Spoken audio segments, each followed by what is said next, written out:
It is one of the most common cancers in women. In fact, it's estimated 1 in 8 women in the U.S. will be diagnosed with breast cancer. It is the second leading cause of cancer death. This year, more than 316,000 new cases will be diagnosed. But there are also more than 4 million breast cancer survivors living in the U.S. This morning, we're hearing one survivor's story and learning from a doctor about what you can do to lessen your risk. I just knew my body. And I knew something was different. Life can change in an instant. I thought, oh, I bet it's a cyst. I was in my mid-40s at the time. I thought this can't possibly be breast cancer. I was wrong. A month after finding that lump in 2015, Melissa Christensen was diagnosed with stage 2 breast cancer. I was able to bypass chemotherapy and radiation because I did decide to go for the bilateral mastectomy.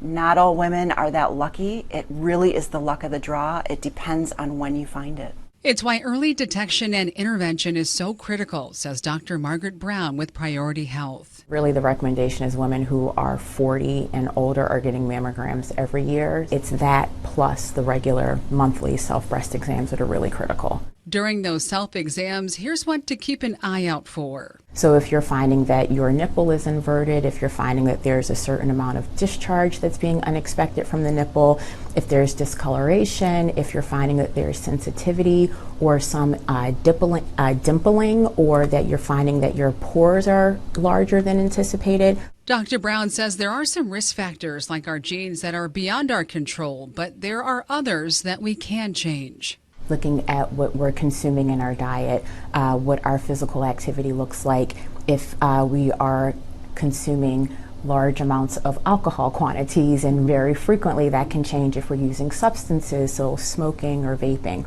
A decade after diagnosis. I'm very fortunate. I have so much support in my family and friends.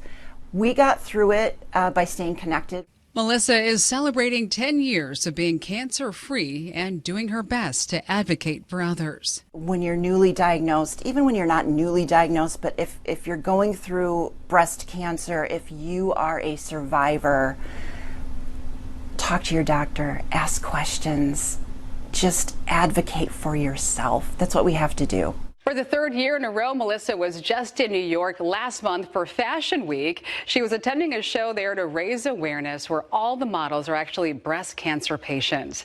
We've included more from Dr. Brown and linked resources from Priority Health in this story at fox17online.com. I'm Janice Allen, Fox 17 News.